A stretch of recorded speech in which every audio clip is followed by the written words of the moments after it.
bastante largo, entonces no quiero hacerlo muy largo porque imagínense, el tracto gastrointestinal empieza desde acá hasta la zona anal. Entonces tendríamos que hablar de todas las cirugías que se hacen en el tracto gastrointestinal. Sin embargo, no vamos a dedicarnos a todas ellas, sino a las principales, ¿ya? A las principales cirugías que se realizan en el tracto gastrointestinal. Así, por ejemplo, dejando de lado el esófago, que también hay patologías que vienen desde el inicio del esófago hasta el inicio del estómago, vamos a ver esas porque generalmente se manejan en cirugía de tórax. Muy pocas veces, o en sitios muy especializados, se originan en cirugía abdominal.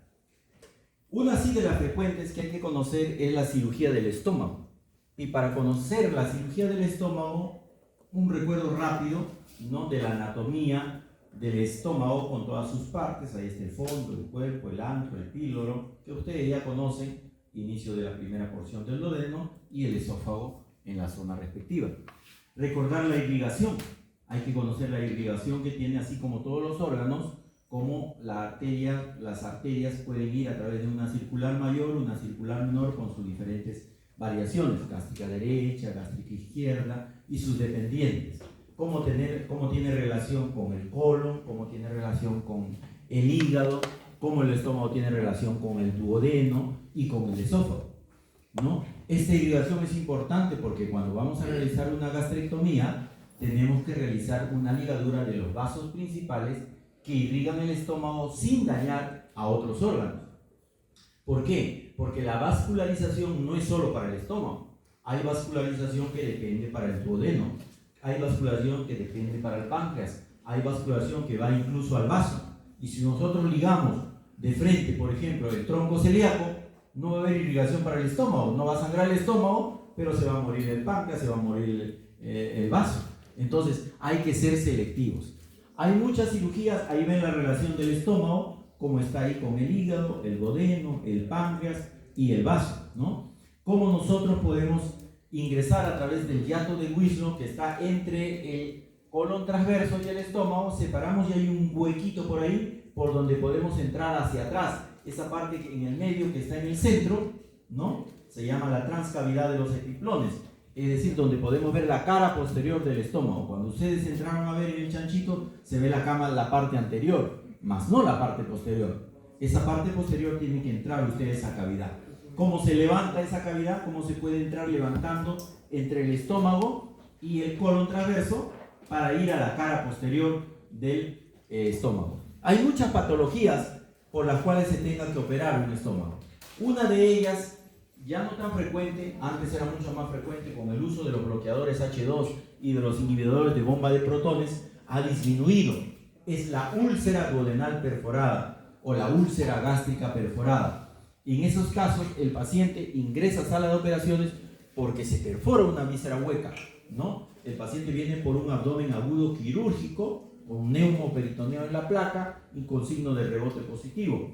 Y tiene antecedente de uso de AINES, antecedente de gastritis, etcétera, etcétera, y tiene que entrar a la sala de operaciones y encontramos una perforación en el duodeno. ¿Qué es lo que tenemos que hacer? Hacer una laparotomía.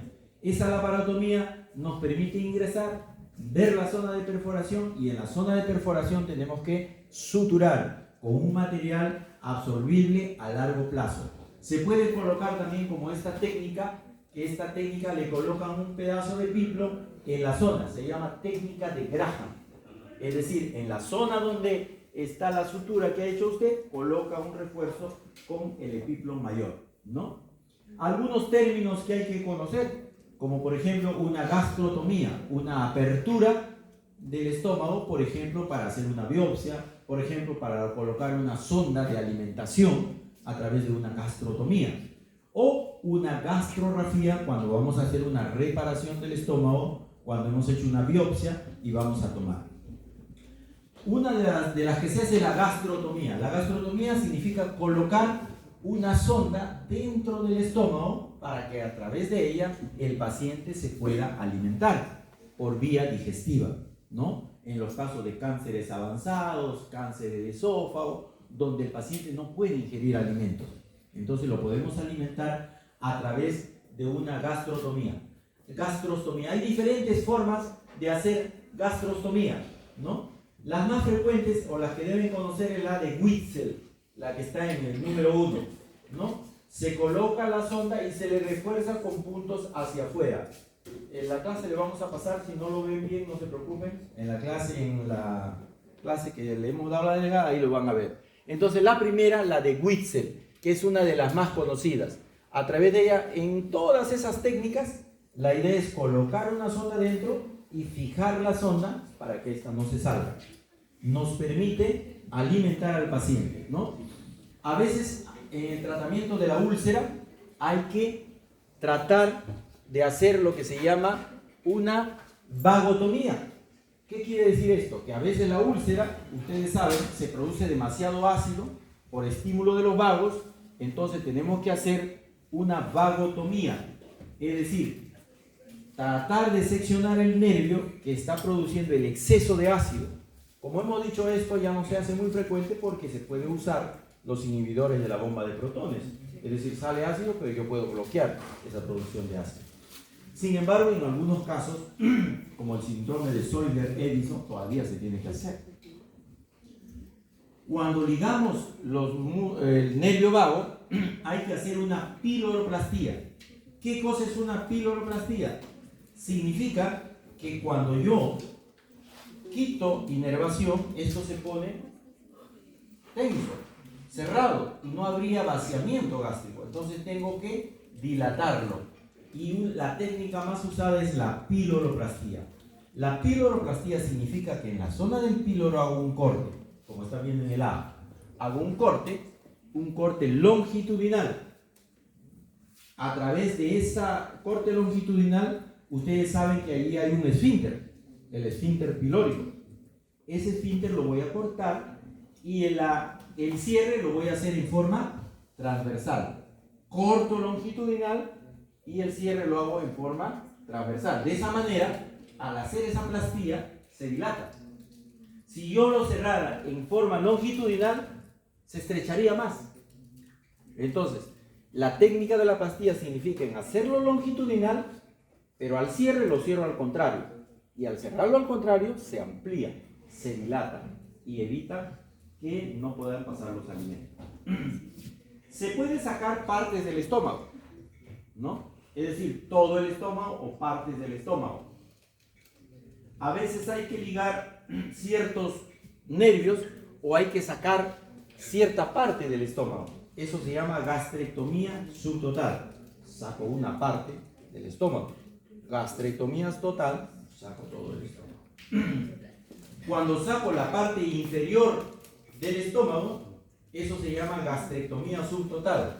Y hay diversas formas de cerrarlo.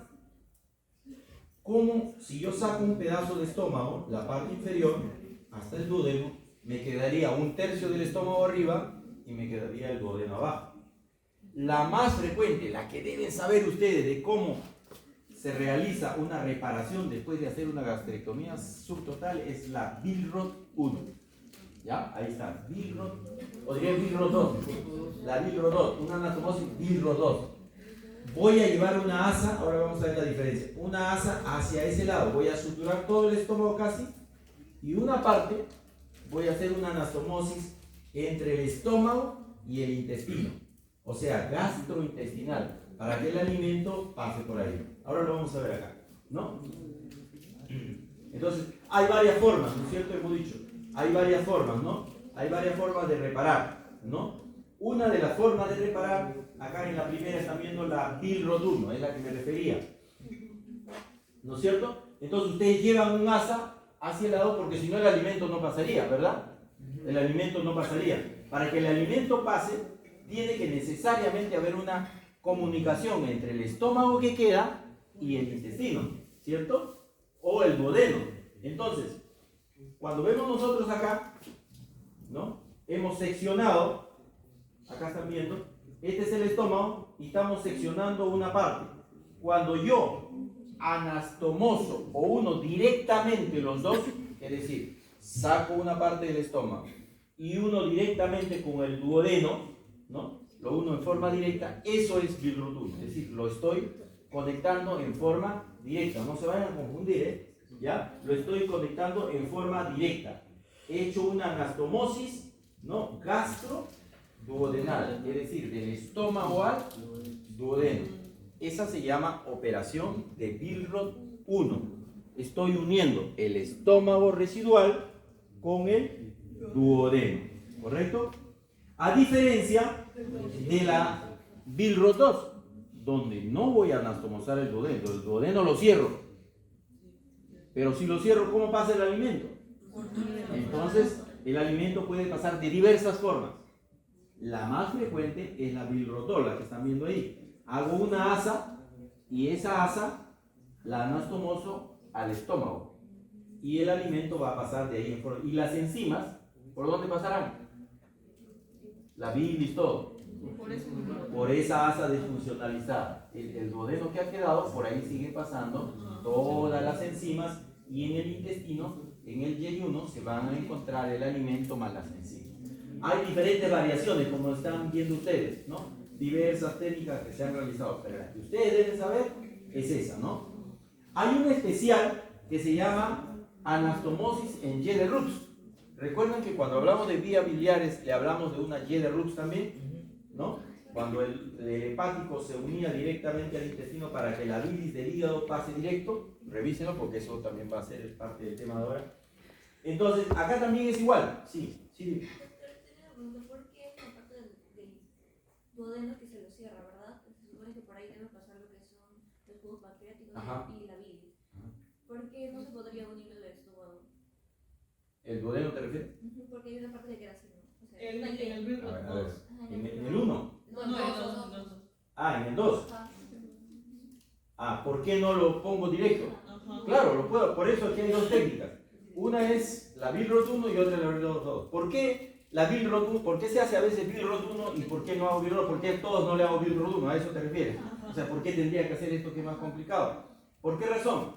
Porque en este caso, al seccionar yo esto, al seccionar el estómago, he quitado prácticamente el esfínter y entonces todo el alimento se va a pasar en forma directa y va a tener serias complicaciones. Los pacientes que tienen Billroth 1 tienen diarreas frecuentes porque pasa directamente el alimento. Ya no hay esfínteres que lo están deteniendo. ¿No ves que lo he seccionado incluso parte del duodeno?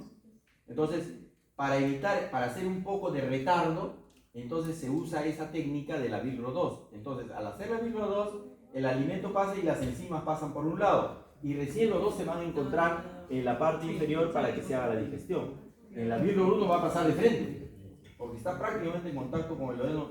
En cambio, cuando uno es normal, no pasa de frente, se queda en el estómago. Y el esfínter hace de que haya cierto grado y poco a poco vaya pasando. ¿Ya? Técnicamente es más rápida. Técnicamente es más rápida, más fácil, ¿no? Pero funcionalmente no es tan eficaz como la técnica del Billroth 2. En el 2, entonces yo lo anastomoso con el yeyuno. Así es, en el 2 yo voy a anastomosar el estómago con el yeyuno. Entonces va a haber una especie de asa, como ustedes están viendo, parecido a lo que va a pasar en el Jeder-Rux, ¿no? La ventaja del Jeder-Rux es que están separados. En este de acá, si ustedes ven, en la Billroth 2, el que va directo prácticamente está en contacto con el estómago en forma directa. En cambio, en el otro hay una asa aparte y está abajo. ¿No es cierto? Entonces, ¿qué es lo que pasa? El reflujo biliar, la bilis, contra más cerca esté al estómago, la bilis también hace daño. No solo el ácido clorhídrico hace daño, el alcalino, si llega la bilis al estómago, arriba del esófago, produce pirosis, produce úlceras. Entonces los pacientes que tienen Billroth 1 o Billroth 2 tienen el problema de que tienen mucho reflujo hacia atrás de la bilis. ¿Y cómo se evita eso? Con esta Jeder-Rux. Con la Jeder-Rux, las enzimas de esa misma masa se van abajo, a 60 centímetros. Esa es la técnica. Entonces ya no van a llegar al estómago. Entonces ya no va a haber reflujo de la bilis hacia arriba, o por lo menos va a ser más difícil. Esa es la diferencia entre estas tres técnicas.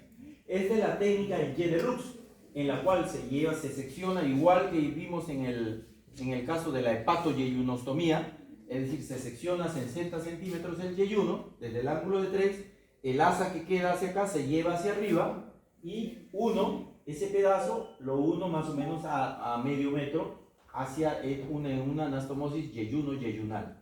De esa manera, las enzimas vienen por un lado y el alimento viene por el otro lado, y en el yeyuno se produciría la digestión.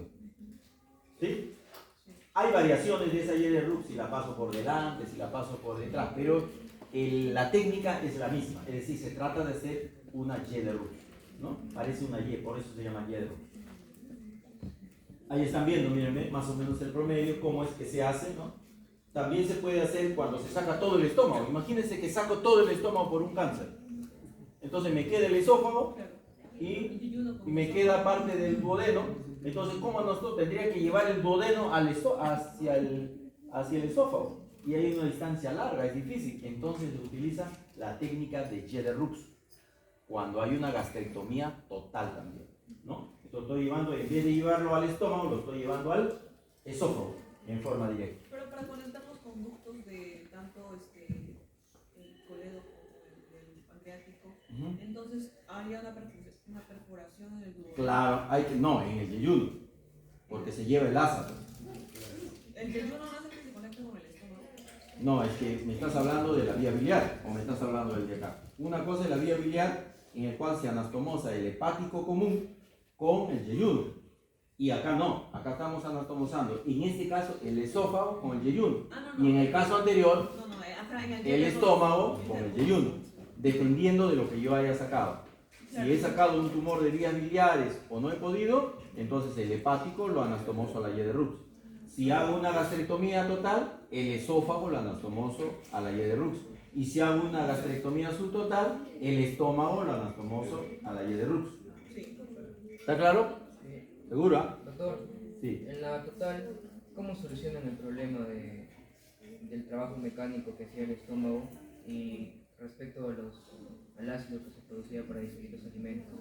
Todos estos pacientes que realizan este tipo de cirugía son porque las necesitan. ¿Qué quiere decir las necesitan? Es decir, por ejemplo, si tiene un cáncer, si yo no le saco el estómago, definitivamente el paciente se va a morir.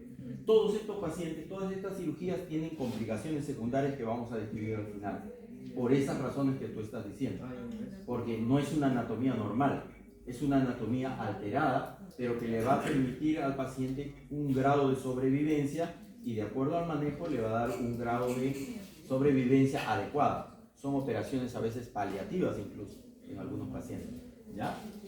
Acá estoy viendo justo las complicaciones, ¿no? Me he puesto bastante, pues hay una serie de complicaciones, porque usted está alterando la anatomía normal, ¿no?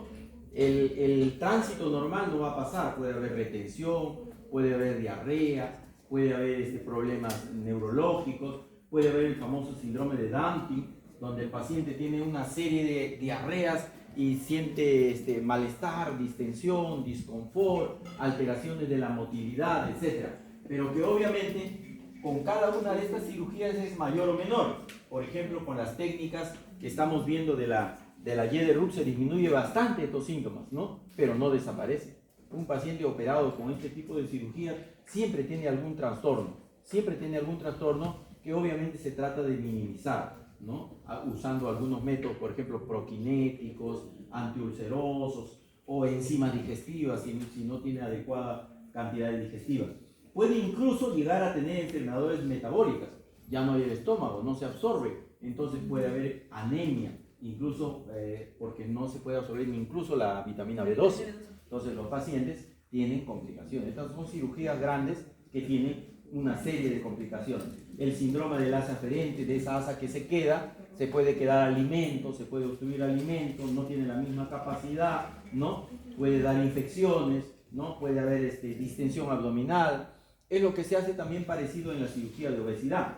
No hemos puesto ya en el sílabus la cirugía de obesidad, pero creo que ya en el próximo ciclo hay que incluirlo, porque en nuestro país también la cirugía de obesidad ha alcanzado nuevamente el límite como en los países del extranjero. Hay un alto índice de obesidad y hay muchas cirugías de obesidad que se están realizando en la actualidad. Puede haber gastritis por reflujo alcalino, ¿no? Debido a que ya no hay el estómago o no hay parte del estómago. Atonía gástrica, todos los trastornos que pueden ver a consecuencia de haber retirado una parte del órgano. Bueno, eso brevemente del estómago. Imagínense que hablar del estómago nomás sería todo un tema. Hay también patologías intestinales. Las patologías intestinales generalmente se hacen resecciones del intestino y se hacen anastomosis del intestino. Puede ser por perforación, por tumoraciones, por anatomía, etc. Lo que hay que recordar a ustedes es qué técnicas. Pueden haber técnicas manuales o técnicas mecánicas. Técnicas manuales, usted sutura, como hicimos en la práctica, el intestino en forma directa. Técnicas mecánicas a través del uso de grapas, staplers, ¿no? Endogía, que de un solo tiro pueden hacer toda la anastomosis con grapas, ¿no es cierto? De acuerdo al tipo de la anastomosis, puede, imagínense ustedes sus diferentes formas: esófago enteral, gastroentérica, enteroentéricas, iliocolónicas, colorectales, etc. Por la forma, pueden ser término terminal, término lateral o laterolateral, ¿no? En sus diferentes formas se pueden hacer las suturas. Las suturas se pueden hacer en un plano o en dos planos. En un plano, cuando hace puntos cero musculares, los puntos de Lemberg, ¿no? Hacemos en un solo plano, sin llegar a la mucosa. O puede hacerse en dos planos, un plano total y un plano cero muscular, ¿ya?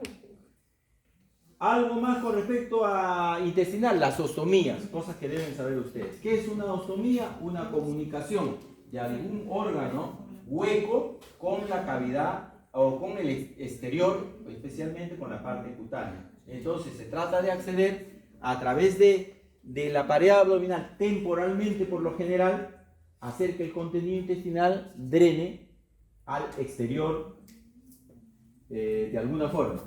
Puede ser que sea el colon, puede ser que sea la vejiga, puede ser que sea el intestino delgado, etc. Las más frecuentes, la ileostomía de Bruch.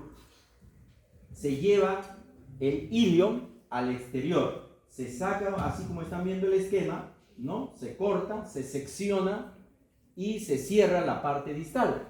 Y la parte anterior se aboca a través de una incisión transversa en el abdomen, se saca y se abre hacia el exterior. Se coloca, por supuesto, después una bolsa de ostomía para poder recibir todo el contenido intestinal.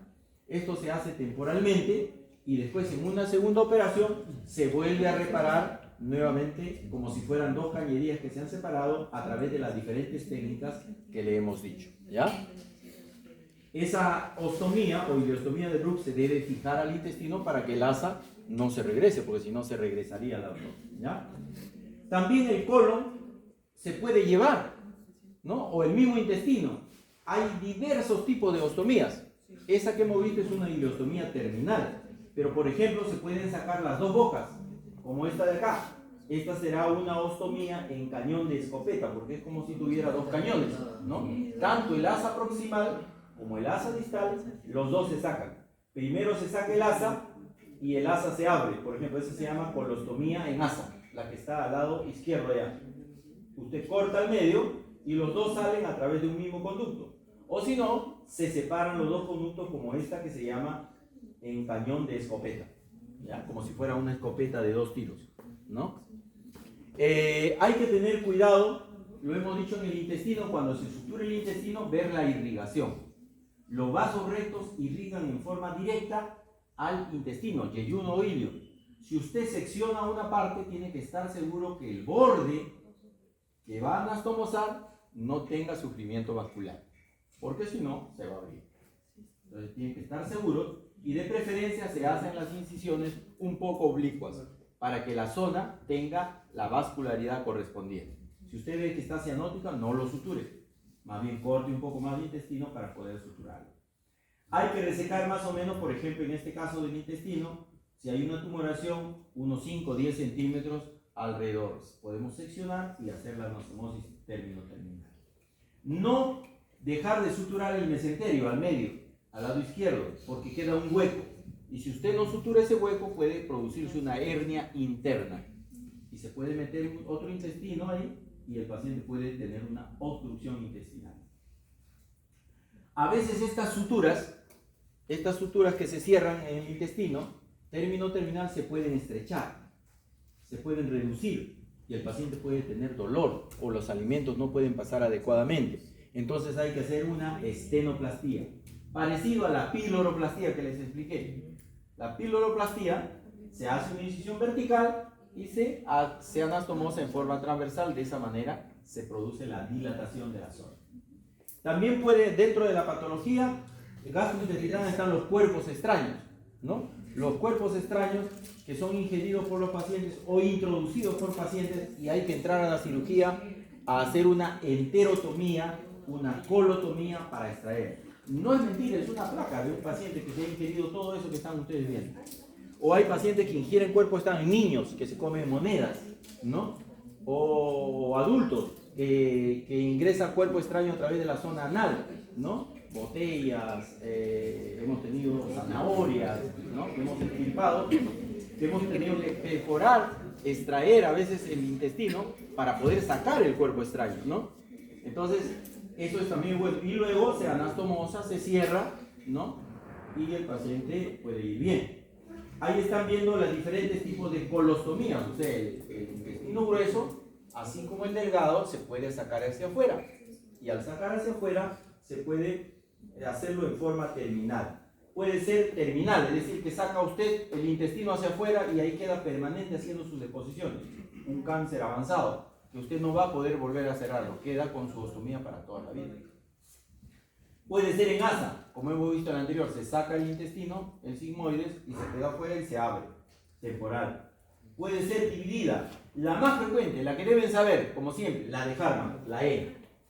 La E. En la de Hartmann, el colon se corta, una parte, la parte distal, se saca afuera, la parte proximal, y la parte que va hacia el recto se cose, se cierra y se queda dentro. Entonces el paciente temporalmente no va a poder hacer deposiciones. Todas sus deposiciones las va a hacer a través de la ostomía de Hartmann. Esa es la más frecuente, esa es la que deben saber, sí o sí. Sí o sí. Que no sepan la de Paul Mikulicz, ya, está bien. No sé, no saben. Pero que no sepan que es una colostomía de Hartmann, no. ¿Ya? ¿Está claro o no? Perfecto. Muy bien. Ahí están viendo cómo se saca el asa hacia afuera, ¿no? Hay una serie de operaciones que se hacen en el colon. Nos pasaríamos 2 días explicando todas ellas, por diferentes razones. Hay que conocer la anatomía básica, porque el apéndice incluso es una cirugía de colon, ¿no es cierto? Pero se pueden extraer partes del colon, ¿no? El apéndice, puede sacarse el lado derecho, puede sacarse el colon transverso, puede sacarse el colon izquierdo, puede sacarse todo el colon, ¿no? Cuando se trata de un cáncer, por ejemplo, avanzado, terminal, ¿no es cierto? Se puede anastomosar el colon al intestino. Cuando yo saco, por ejemplo, la válvula ileocecal, un apéndice complicado con necrosis del ciego, entonces no puedo suturar el ciego, tengo que sacar. Entonces tengo que anastomosar el ilio terminal al colon transverso.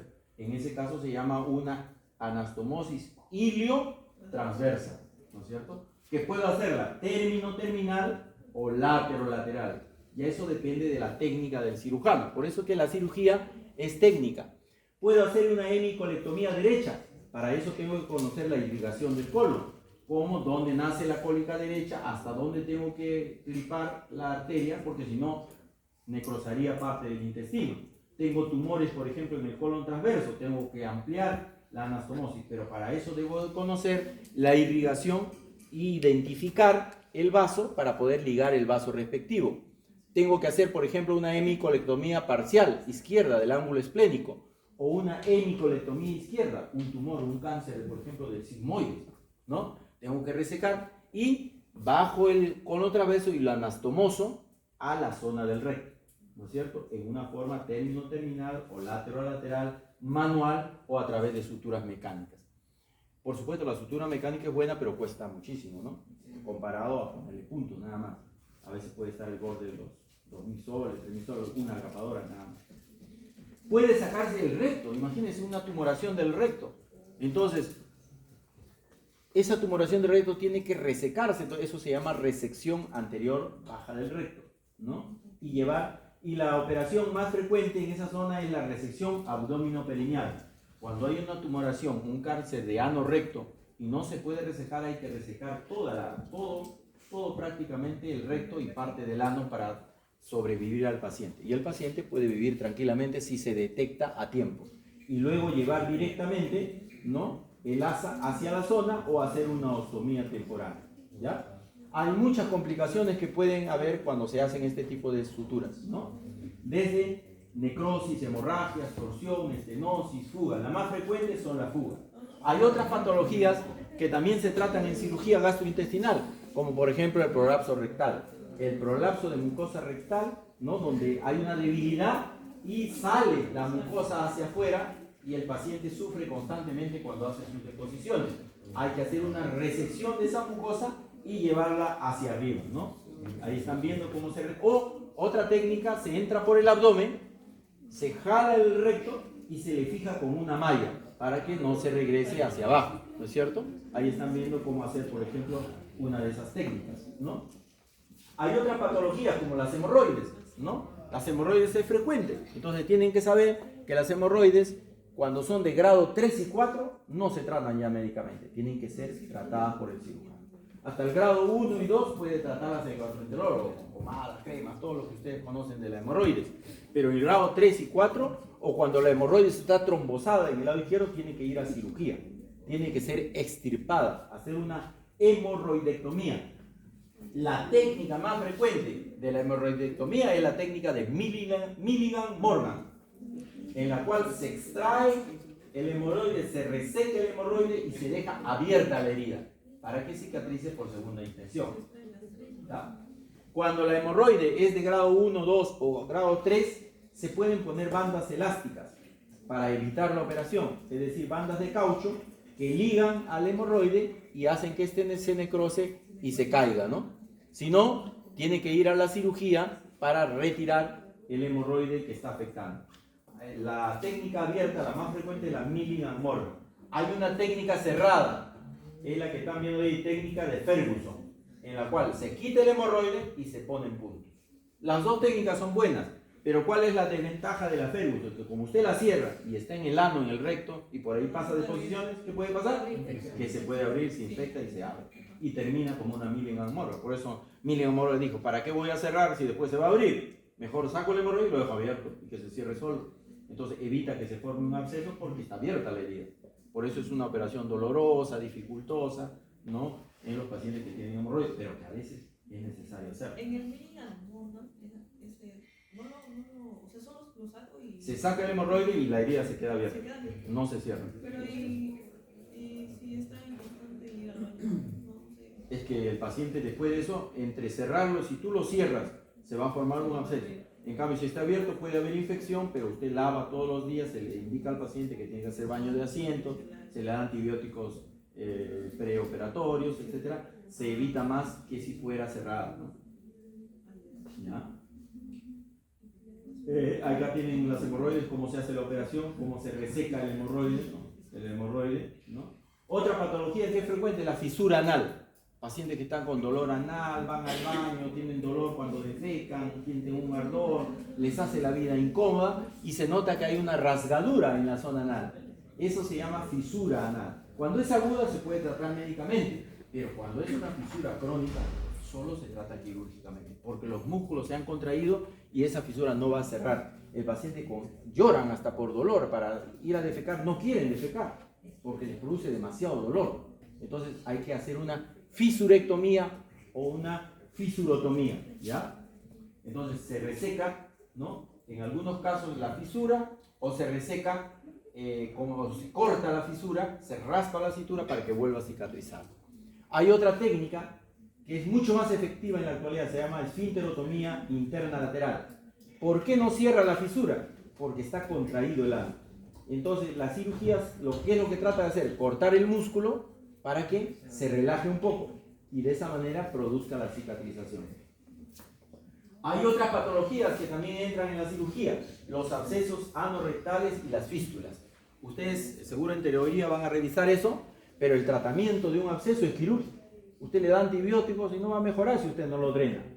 Y depende del tipo de absceso, ¿no? Hay diversos tipos de abscesos de acuerdo a la localización que tenga en la zona rectoanal.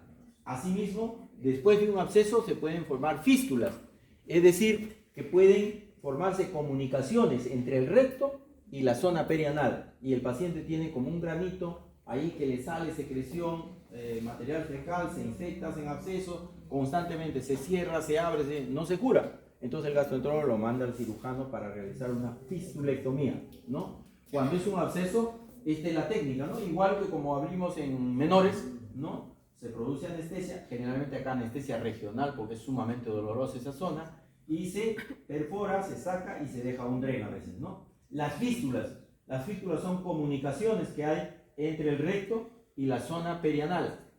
Estas fístulas se producen a consecuencia de pacientes que han tenido absceso, ha cerrado y se ha creado una fístula. Esas no curan, hay que tratarlas quirúrgicamente, hay que extirparlas o hay que cerrarlas. Eso se llama fistulotomía o fistulectomía. Acá están viendo una fistulotomía, por ejemplo, es decir, una comunicación entre el recto y la zona perianal. Entonces pasan un estilete, es como un conducto, y cortan ese conducto. Eso se llama fistulotomía. Si yo solamente corto la fístula, si yo reseco toda la fístula, recibe el nombre de fistulectomía, ¿ya? Fistulectomía. Hay otras patologías que tienen relación con la zona también perianal, como el quiste pilonidal. Son tumoraciones que están en la zona sacra, como quistes, como especies de barritos, así como salen en la cara, pero en la zona del rafe, que son congénitas. Y hay muchas personas que lo tienen. Lo que pasa es que por vergüenza, esas cosas, no vienen a la consulta y vienen cuando ya están complicados, cuando están infectados. Uno de los frecuentes es el quiste pilonidal, en la cual se forma un quiste que puede tener pelos, que puede tener absceso, y hay que resecar totalmente ese quiste que está cerca a la zona anal y cerrarlo o dejarlo temporalmente abierto, ¿no? Acá están viendo cómo se reseca totalmente y se deja abierto para que cierre por segunda intención. ¿Ya? Bien, ese es un resumen de las técnicas de cirugía gastrointestinal. Muy resumido para esto. ¿Hasta ahí alguna pregunta?